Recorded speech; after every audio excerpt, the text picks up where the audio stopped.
welcome back. And with me in the studio now, Tendia Musikavanhu, he is the CEO of Umbono Capital, and then Totsie Khambule, she is the MD of Postbank, and she's also the acting Chief Operating Officer of the South African Post Office. Welcome. And you've got a new product out at the moment. It's something that's very interesting, particularly from getting people into the savings net. If we look at exactly what it is, let's start with you, Tendia. What exactly does the product do and how does it work? So it's a product that's designed to be affordable and to give people access to the capital markets. So for 62 Rand a month, every South African can now have access through the huge number of post office branches and basically be participants in the capital markets. Why 62 Rand? 62 Rand is what we've found through our research and through various pilots is an affordable amount of money, where whether it's you're saving for your children for university, or whether saving for yourself, or even for some more cultural things like lobola and other aspects, it's an affordable amount of money.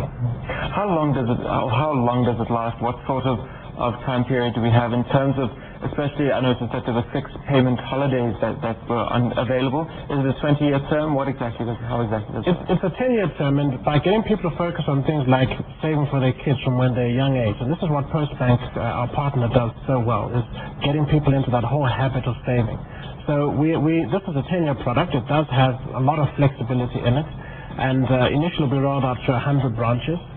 Those will be rolled out, according to performance, to a total of 1,200 branches, potentially touching over 3 million people's lives. What about things like lapse rates, surrender values, all of those sorts of things?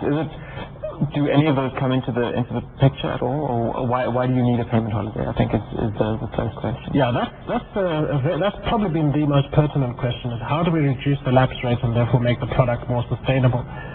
We've made sure that when people go into the post office branch, they actually are buying the product as if it's a merchandise product off the shelf, which is quite unique. That's the first time. So that's the first one. Now, that in itself is a good screen and filter, and our statistics have shown us that if people pay the first premium, they're very likely to pay the second, third, and fourth, etc. So that weeds out a lot of the non-payers. The second thing is we have a very interactive relationship with our customer. So we SMS them constantly. We keep them in touch with when they have lapsed, a payment has lapsed. We make them aware of the cost of the various transactions so that they have enough money in their account. So it's quite an interactive, almost like taking the hand of the investor along with us. But what happens if they do lapse, if they do miss 7 payments, for example? Well, yes, they will actually lose the product, but then that's well accepted in the culture. The product is a funeral product as well. So it's basically has an investment aspect, which is the largest part, but the funeral aspect is culturally accepted, and people are quite comfortable with the fact that if you don't pay a funeral premium, then you're not covered. So that's why you slipped in the funeral aspect of it, so that it's it's culturally accepted and obviously likely to be a success.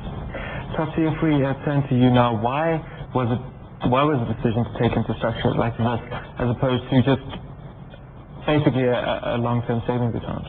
It's important to indicate that with us as Postbank, our key responsibility is to make sure that we inculcate the culture of savings across the board with all our communities. But the key issue is the affordability, to make sure that the product is affordable. And because there are certain things that we can't do with our current exemption, we always look at partners that have got innovative products to enable our customers not only to save in our traditional modes or types of products, which is your book and transacting and investing long term, because we do have products where one can save over 3 to 5 years.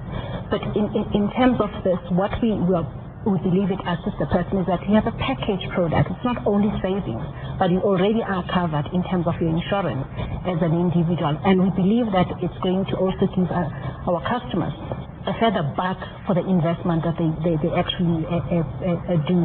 We have looked at other alternatives together with Umbono, because this is not necessarily new. We've repackaged it based on the experience that we've had in the past 4 years as to what is it that we need to do best, because we need to make sure that we also drive down the cost and make sure that the cost to serve for the post office is less, but also make sure that the product is doing what it's meant to do for the customer. What is it meant to do for the customer? It's meant to make sure that the customer does save, but for us, more than that, it's also to cover the person, the individual, for insurance, which we can't do currently on our own as the post office or Postbank, because we're not in that type of underwriting and doing sophisticated things like that.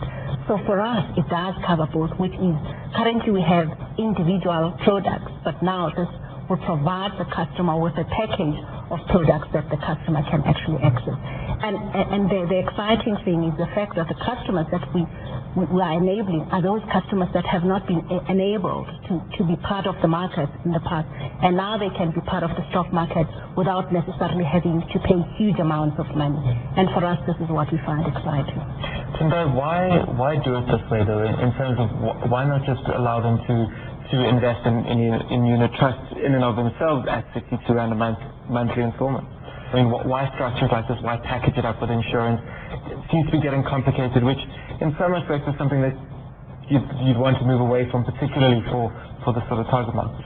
Yeah, we've found that the unit trust current way unit trusts are packaged, they're very expensive.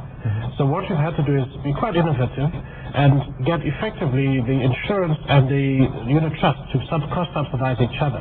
And therefore, instead of having to pay X plus X, which is 2X, you hope they're paying 1X or 1 point something X. So that obviously reduces the cost to the customer.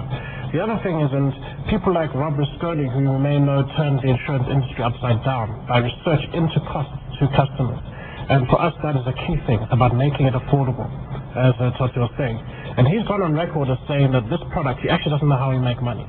And the reality is we don't really make money until we hit at least 120 to probably 150,000 people saving. That's when it begins to be profitable for us. And we think those are the products for the future. Instead of having products that rip off the poor purely because they're poor and the argument is therefore they're lower risk, we've designed this product so that we're the ones as entrepreneurs at risk. What's in it for you then? Well, a sense of good feeling. Our core purpose at Umbono is to improve the standard of living for all by innovating, empowering, and serving excellently and ethically. So there's a feel-good factor, and it does really, meet our core values and our core purpose.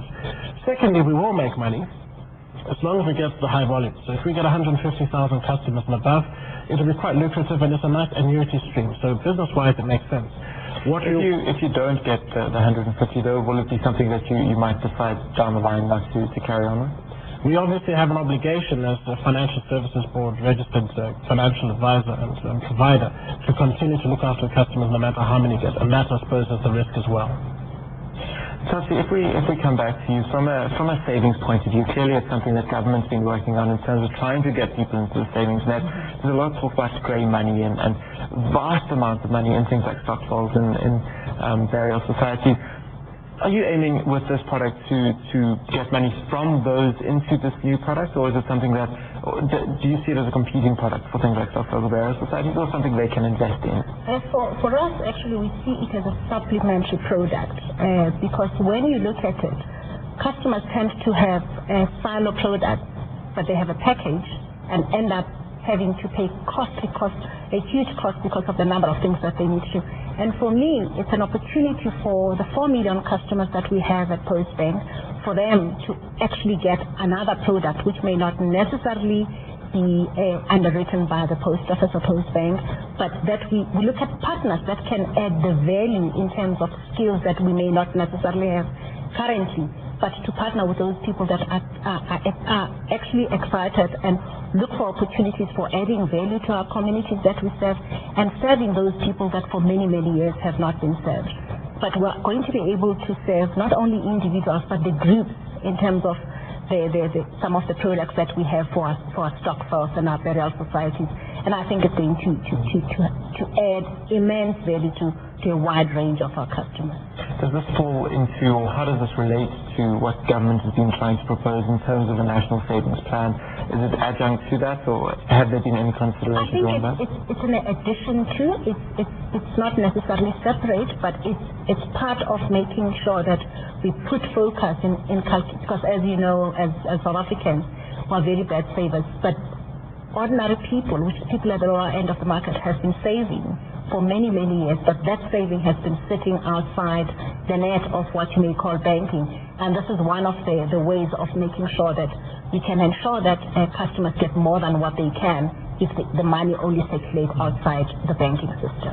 So we're good at saving, just not saving in banks. And what's exciting is that the post office is not your traditional bank, if you may call it that. Our core responsibility is to make sure that we enable people to accumulate capital, and that's ordinary people. And it's work that we've done for many, many years, since 1845. And that is what is exciting to say. We need to also move with the times and make sure that we provide innovative products for our customers, and not only enable them to put money in the book where, yes, they may access that money. They will also be able to do that, but they can do much, much more by being part of the post office and Postbank. Totsie, thank you very much. She is the MD of Postbank, and also with us, Tendia Musikavanhu in the studio. He is the CEO of Umbono Capital. That's all from Power Lunch in association with Marriott. We're crossing now to CNBC Europe for Power Lunch Europe with Louisa Boyson, CNBC Africa, back at 4 p.m. Central African time with regional updates.